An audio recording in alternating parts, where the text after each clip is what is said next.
ভাবি বিয়ে দেবে না বুঝলাম, কিন্তু ছেলে মেয়ে যে অবাধ মেলামেশা করছে সেই খবর রেখেছো? ঐশী আঁতকে উঠল। শীত দাঁড়াবে একটা ঠান্ডা স্রোত বয়ে গেল। ফুপু এসব কি বলছে? ঐক্য আবৃত্তি এক পলক নিজেদের মুখ চাওয়াচাই করলো। ঐক্য খানিক বিব্রত ভঙ্গিতে বলল, ফুপু, এখন কি করতে পারি? কি করবে মানে? যথাশীঘ্রই ওদের সম্পর্কটা হালাল করার ব্যবস্থা করো। দুজন প্রাপ্তবয়স্ক ছেলে মেয়ের বিয়ে না দিয়ে তোমরা কাণ্ডজ্ঞানহীনতার পরিচয় দিয়েছো। ঐক্য বলতে চাইল। বাট আবৃত্তি তস্ত্র ঐক্যর হাত খামচে ধরল। ঐক্য তাকালে আবৃত্তি চোখ দিয়ে ইশারা করে মানা করে ফুপুর মুখে তর্ক না করতে। আমার মনে হয় ফুপুর কথাটা আপনার একবার ভেবে দেখা উচিত ঐক্য। তোমরা সবাই এটা কিভাবে বলছো? সামনে ঐশী লাইফের এত বড় একটা টার্নিং পয়েন্ট, আর এই সময়টায় বিয়ের ঝামেলায় ঢুকে পড়লে টোটালি নিচের গোল থেকে ডিস্ট্রাক্টেড হয়ে পড়বে আবৃত্তি। আবৃত্তি স্বামীর পাশে বসলো। ওর কাঁধে হাত টেকে বোঝানোর সুরে বলল, ঐক্য আপনি ভুলে যাচ্ছেন ঐশীর বাগদত্তা কিন্তু নিজেও ডক্টর। তাই আহানের কাছে ও পড়াশোনা থেকে মন সরে যাবে এই ভয়টা সম্পূর্ণ অমূলক। ঐক্যকে খানিক ভাবুক দেখা গেল। আবৃত্তি আবার বলল অস্ফুটে, আর তাছাড়া ফুপুর কথাটা কিন্তু একদম সঠিক। বিয়ে বিহীন এরকম একটা ঝুলে রাখা সম্পর্ককে দুজন প্রাপ্তবয়স্ক ছেলে মেয়েকে রাখা উচিত না তো। ঐক্য থমথমে গলায় বলল। ওকে, আমি কালকে আম্মুর সাথে কথা বলে দেখি।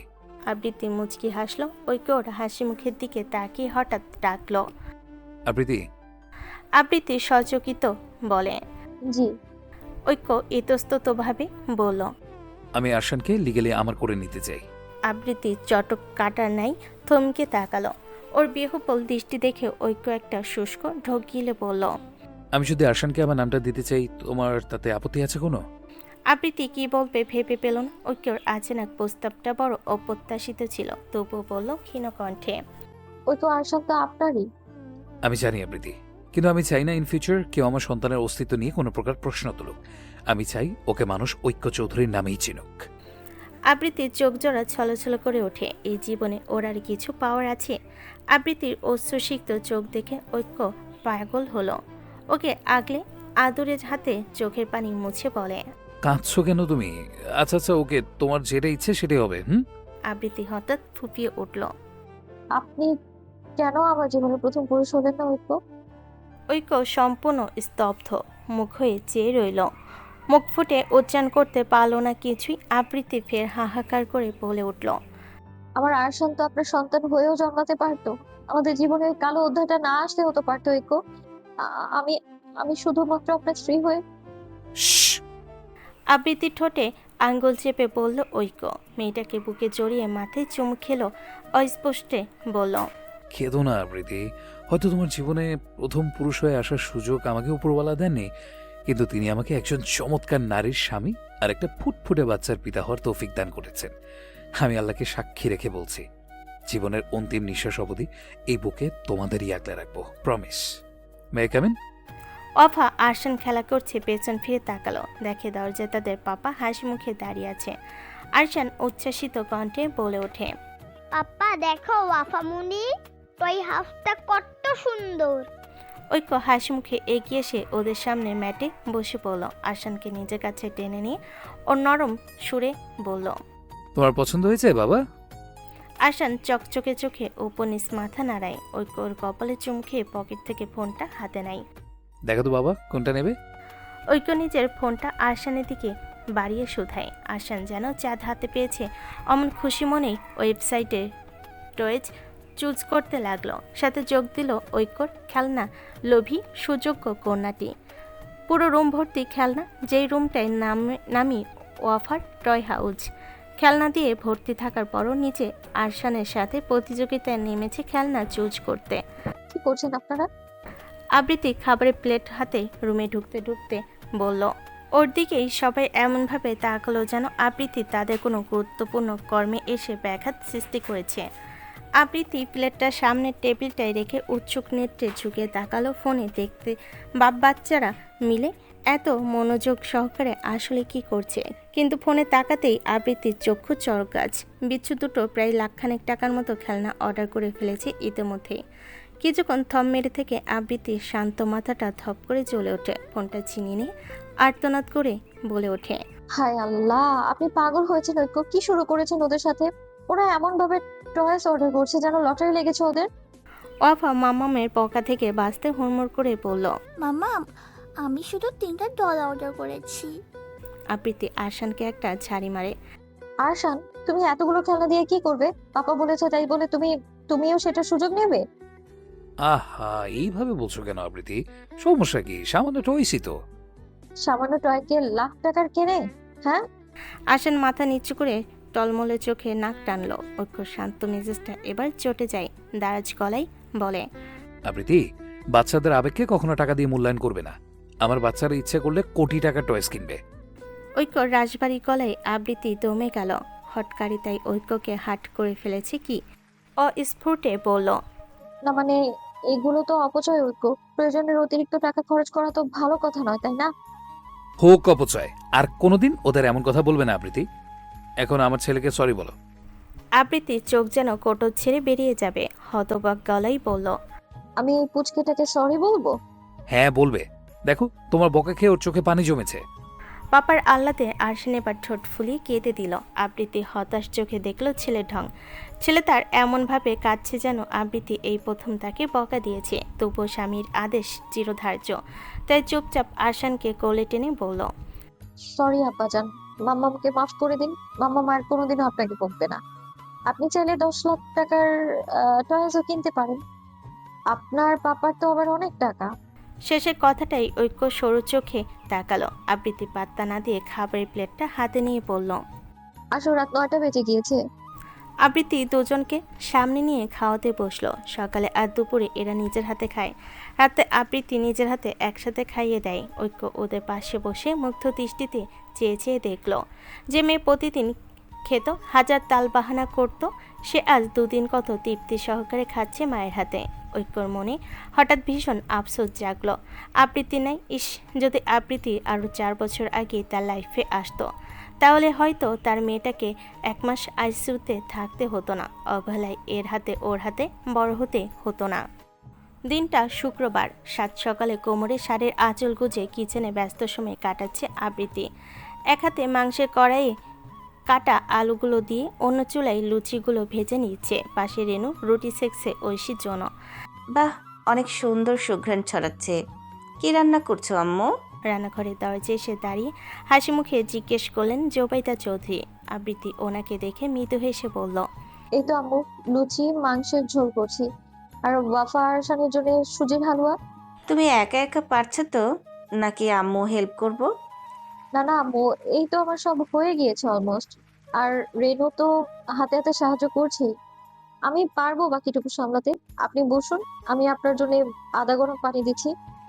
জবিতা মুগ্ধ চোখে চেয়ে চেয়ে দেখলেন পুত্রবধূকে। মাত্র 4 দিনে যে মেয়েটা সংসারটাকে এমনভাবে আগলে নিয়েছে যে মনে হচ্ছে না এটা তার নতুন সংসার।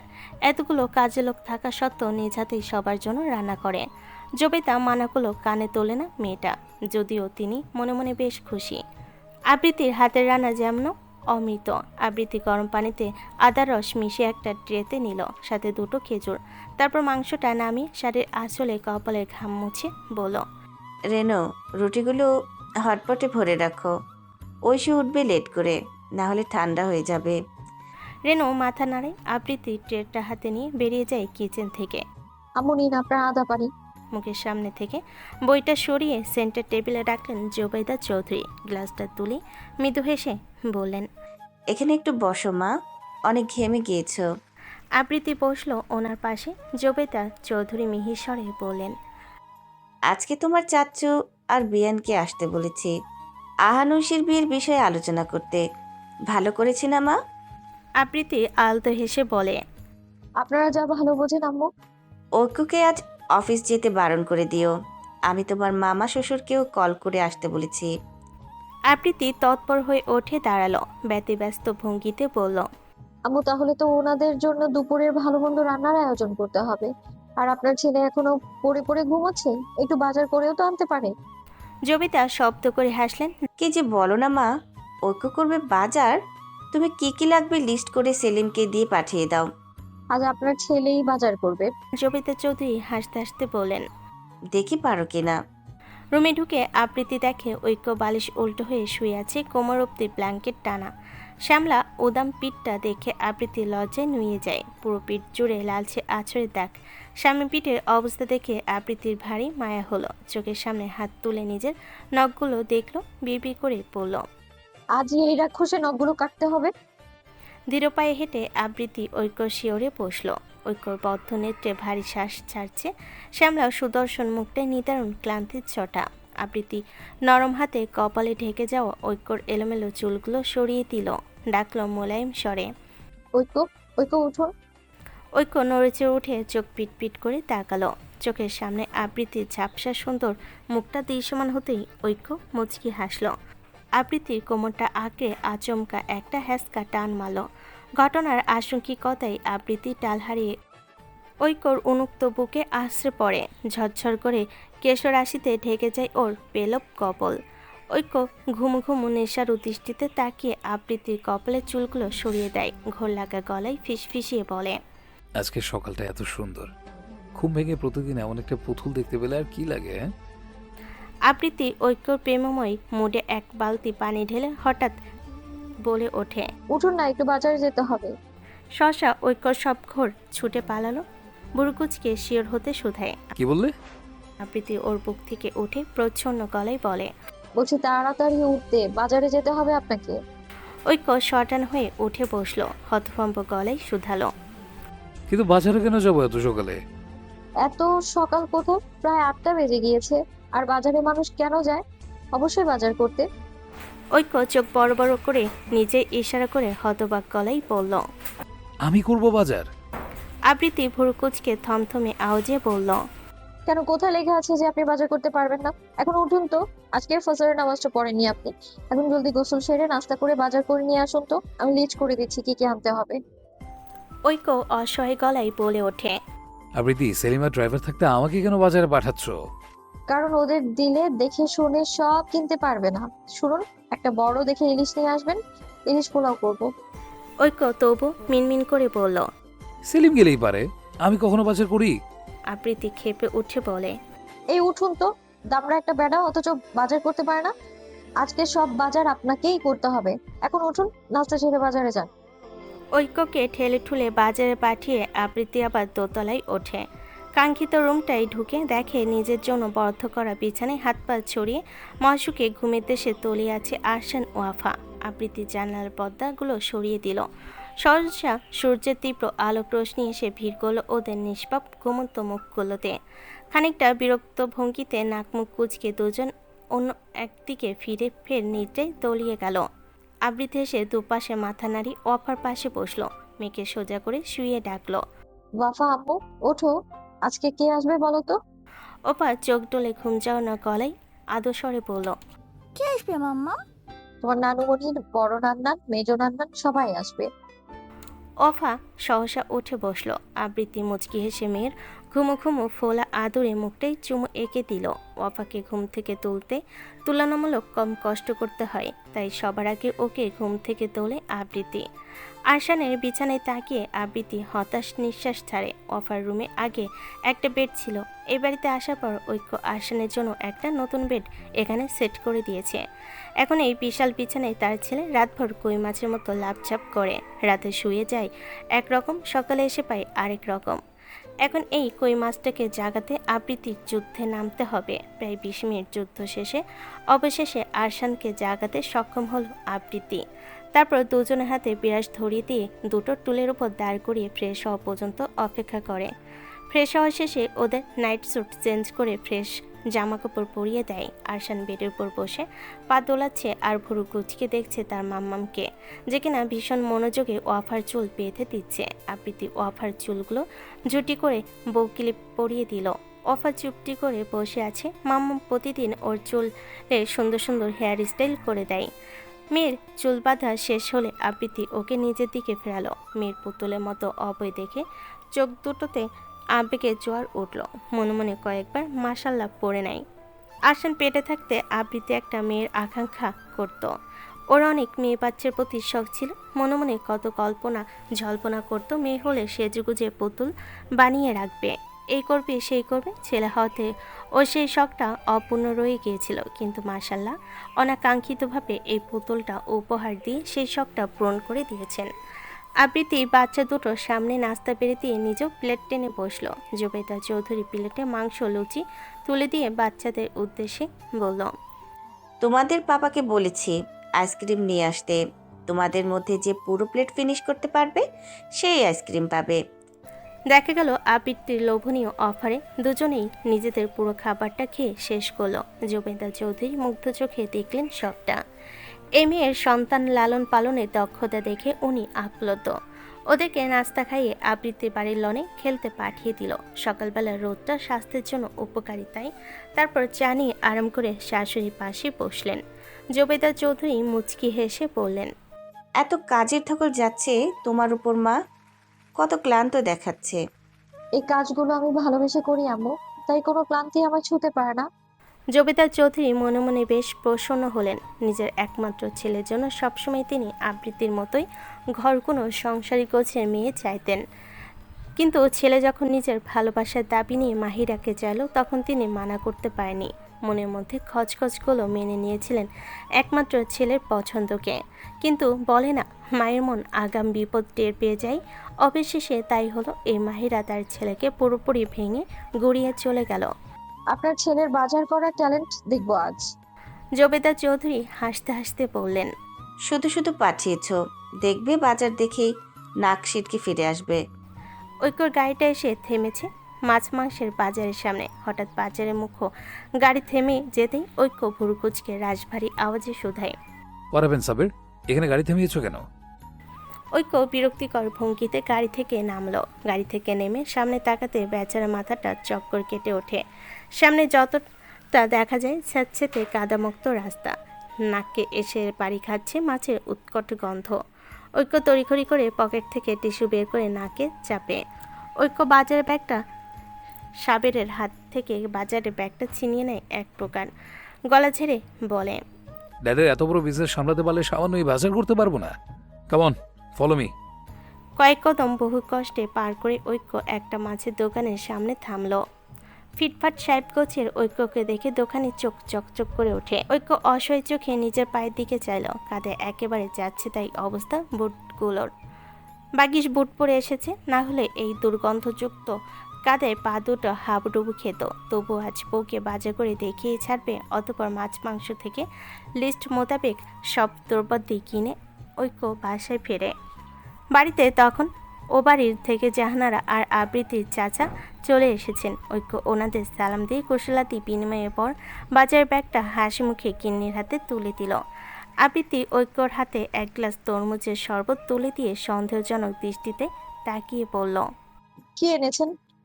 আবার বাজারের আবর্জনা ব্যাগে ভরে নিয়ে আসেনি তো? ঐক্যর হাসি মুখটা ধপ করে নিভে গেল। মুখ লটকে বলল, তুমি খুলেই দেখো না, আমাকে এত অপদার্থ মনে হয় তোমার? বাজার ব্যাগটা ঢেলে তরতাজা ইলিশ আর ফ্রেশ মাংস থেকে আবৃত্তি খুশি হয়ে গেল।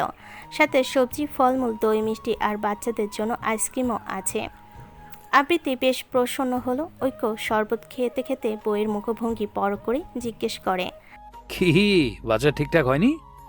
আবৃত্তি প্রসন্ন চিত্রে বলল, একদম সব ঠিকঠাক। ঐক্য অহংকারে ফুলে ফেপে উঠে বলে, বলেছিলাম ঐক্য চৌধুরীকে আন্ডার এস্টিমেট করতে চেও না। দেখলে তো এখন, এই ঐক্য চৌধুরী চাইলে সবই পারে।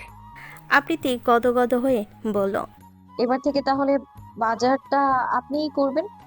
মুখে নেওয়া শরবতটুকু পেটে চালান করার আগেই গলায় আটকে গেল বেচারার। কাশতে কাশতে প্রকট নেটে চাইল আবৃত্তির হাস্যোজ্জ্বল মুখটায়। কোথা থেকে যেন কেউ গেয়ে উঠল, এই কে হুয়া, কিউ হুয়া, ক্যাসে হুয়া। ঐশী, ঐশী উঠো। ঘুম ঘুম চোখে পিটপিট করে চোখ খোলে ঐশী। আবৃত্তির মুখটা স্পষ্ট হতে চোখ কষলে উঠে বসে। ঘুম জড়ানো গলায় বলে ওঠে, কি হয়েছে ভাবি? হয়নি এখনো, কিন্তু হবে। কি হবে? তোমার বিয়ে। প্রকট নেত্রে চেঁচিয়ে ওঠে ঐশী। কি? আবৃত্তি কানে হাত দিয়ে বলল, আসতে চাচাও না রে বাবা, আমার কানের পর্দা ফেটে গেল তো। ঐশী হতবাক গলায় ভেঙে ভেঙে আওড়াই, ভাবি, তুমি কি সত্যি আমার সামনে আসো, নাকি আমি এখনো স্বপ্নে আছি? না গো ননদি, তুমি বাস্তবে বসবাস করছো। একটা চিমটি কাটো তো। আবৃত্তি ঐশীর কথা মতো বেশ জোরে সোরে একটা চিমটি কাটে। আহ! আবৃত্তি হাসতে হাসতে বলে, কি এবার হয়েছে তো বিশ্বাস? যাও এবার ফ্রেশ হয়ে এসো নিচে, তোমার শাশুড়ি মা এসেছেন। ইস ভাবি, মা আসবে যেহেতু, আগে কেন উঠিয়ে দাওনি? এখন কি মনে করবেন উনি? আবৃত্তি ঐশীর হালকা এলোমেলো হয়ে থাকা রুমটা গুছাতে গুছাতে মৃদু হেসে বলে, কিছু মনে করবে না, তোমার শাশুড়ি জানেন তার হবু বৌমার রাত জেগে পড়তে হয়। এখন ওঠো, জলদি গোসল সেরে আসো, শাড়ি পরিয়ে দিই। ঐশী মনে উত্তেজনা বহু কষ্টে দমিয়ে ওয়াশরুমে ঢুকলো। আবৃত্তি কাজ করছিল, হঠাৎ মুঠোফোনটা তার স্বরে ভাইব্রেট হয়ে স্ক্রিনে জ্বলে ওঠে। আবৃত্তি ফোনটা হাতে নিয়ে ভুরু কুঁচকে দেখে একটা আননোন নাম্বার। তবুও রিসিভ করে ফোনটা কানে ধরে ধিমি স্বরে বলল। হ্যালো, কে বলছেন? ওপাশ থেকে ভেসে আসে একটা দারাজ গলার স্বর। আমি ওয়াফার আম্মা। আমাকে আপ্পি ডাকবে আরশান। আরশান নাক কুঁচকে বলল, আমি তোমাকে কেন আপি ডাকবো? ওয়াফা কপালে ছড়িয়ে থাকা ব্যাঙ্গস কাটিং চুলগুলো আঙ্গুলের সাহায্যে সরিয়ে বেশ ভাব নিয়ে বলল। কারণ আমি তোমার চেয়ে 1 মান বড়। আরশানকে খানিকটা ভাবুক দেখা গেল। বাচ্চাটার মাথায় এটা ঢুকছে না যে 1 মাসের বড়, আবার কিসের বড়। কি খেলা হচ্ছে কিডস? দুজন পিছনে ফিরে দেখে যথারীতি সাদা টি শার্ট আর একটা ঢিলাঢালা ট্রাউজার পরে ঐক্য দাঁড়িয়ে আছে লনে। হাসিমুখে বাচ্চাদের কাছে এগিয়ে এসে ওদের সাথে লনে সবুজ ঘাসে বসে পড়ল। ঐক্যকে দেখেই আরশান বিভ্রান্ত গলায় প্রশ্ন ছড়ে, পাপা ওয়াফামণি বলেছে ওকে আপ্পি ডাকতে, কারণ সে আমার 1 মাসের বড়।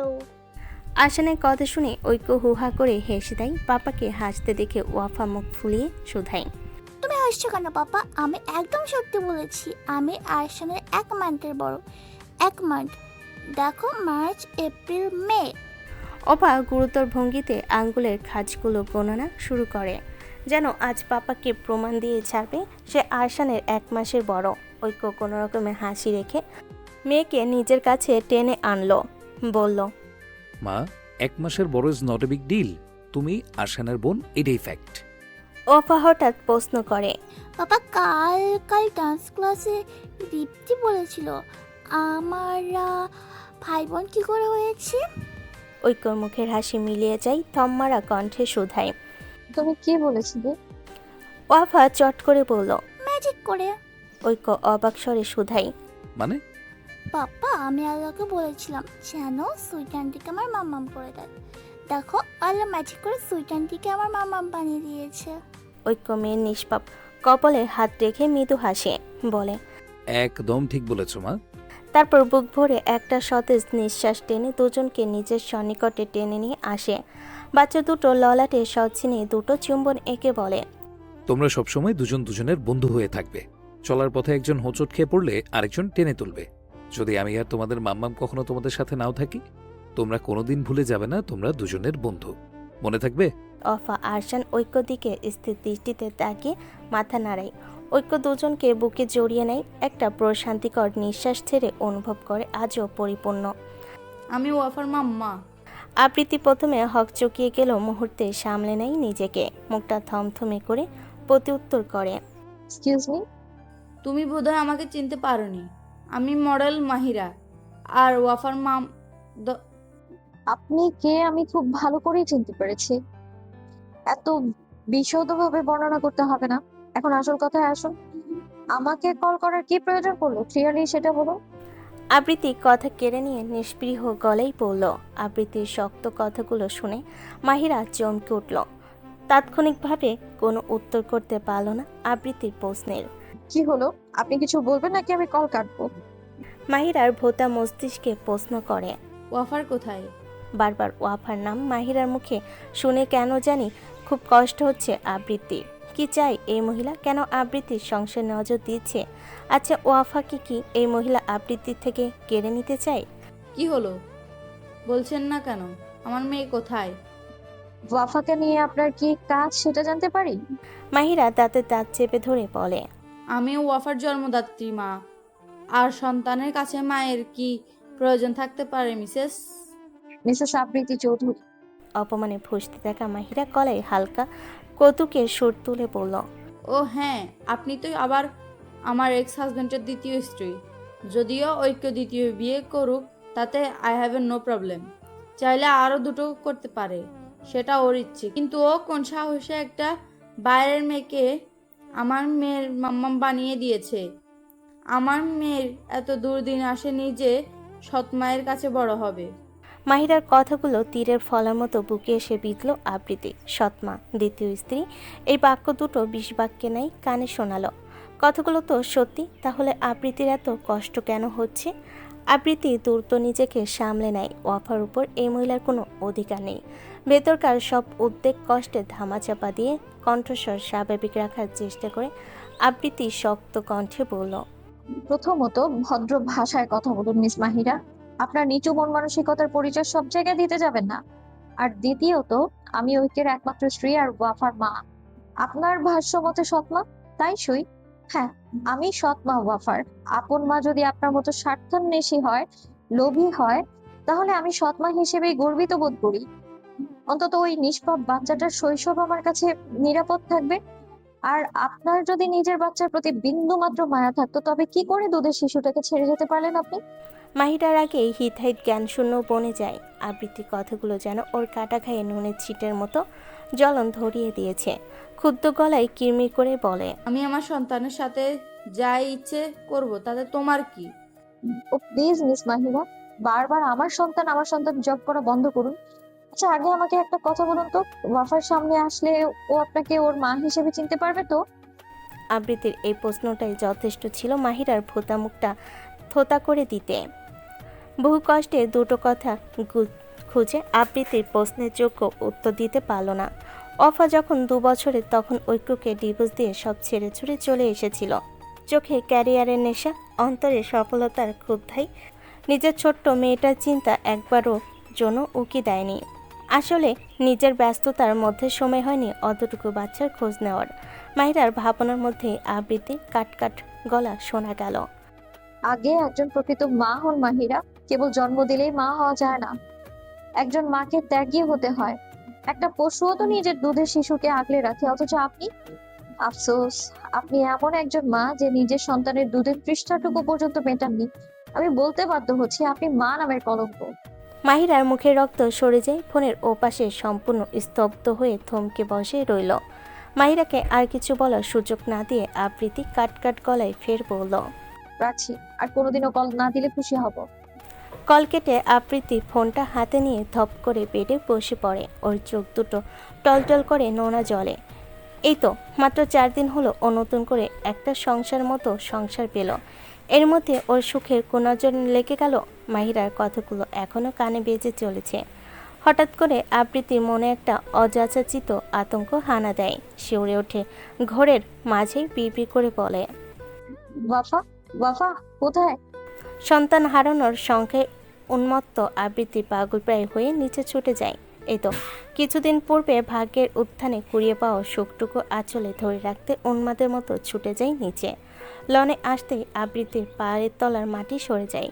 নেই, কোথাও নেই ওর পুতুল মেয়েটা, নেই।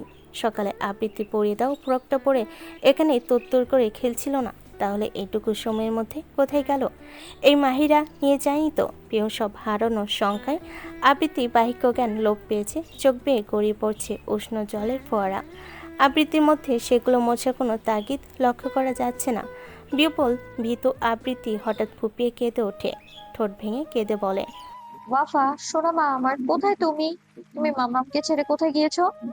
হঠাৎ সূর্যে সোনালি রোদ্দুরের মতো খিলখিল হাসির শব্দ আবৃত্তি কানে বাড়ি খায়। চকিতে আবৃত্তি সে শব্দের উৎস খুঁজে চারিদিকে তাকায়। ওর খোঁজার মাঝে ফের কাঙ্ক্ষিত খিলখিলে হাসির ফোয়ারা আবৃত্তি কর্ণধারে এসে বাড়ি খায়। একটু পর আবৃত্তি বুঝতে পারে শব্দটা বাড়ির পেছন সাইড থেকে আসছে। আবৃত্তির রুদ্ধশ্বাসে ছুটে যায় অন্তরের তাড়নায়। বাড়ির পেছনে আসতেই ওর ব্যস্ত পদযুগল থমকে যায়। একটা ঠান্ডা শীতল বাতাসে পরশ নিমিষেই ওর পীড়ায় জর্জরিত অন্তরকে শিথিল করে দেয়। চৌধুরী ভিলার পেছনে একটা সুইমিং পুল আছে, যেটা ওর আগে চক্ষুগোচর হয়নি আবৃত্তির। পুলের মাঝখানে ঐক্য দুহাতে ওয়াফা আরশানকে সাঁতার দেওয়া শেখাচ্ছে। বাচ্চা দুটো পানিতে ঝাপটে ঝাপটে খিলখিল করে হাসছে। আবৃত্তির চোখে এতক্ষণে সব বিষাদ উবে যায়, সে তাই ভর করে এক পশলা প্রশান্তি। দৃষ্টিতে থই থই আবেগের জোয়ার নিয়ে আবৃত্তি অধৈর্যরা প্রসারিত করে হাসে। নিষ্পলক চেয়ে থাকে তার সুগুলোর দিকে। হঠাৎ আরশানের চোখ যায় আবৃত্তির দিকে। স্ফুর্ত কণ্ঠে চেঁচিয়ে বলে, মাম্মাম এদিকে এসো, দেখো বাবা আমাদের সুইমিং ট্রেনিং দিচ্ছে। ট্রেনিং বাবা? হ্যাঁ ট্রেনিং। ওফা মুখ চিপে হাসে। আবৃত্তি মুচকি হেসে ওদের কাছে এগিয়ে আসে। ঐক্য হাত দিয়ে ভেজা চুলগুলো কপাল থেকে সরিয়ে বলে, মিসেস চৌধুরী সাঁতার জানেন? আবৃত্তি ঘাড় নাড়ায়। ঐক্য ইঙ্গিতপূর্ণ চোখে তাকিয়ে বলে, আসুন না তাহলে আপনাকেও কোলে নিয়ে সাঁতার শেখাই।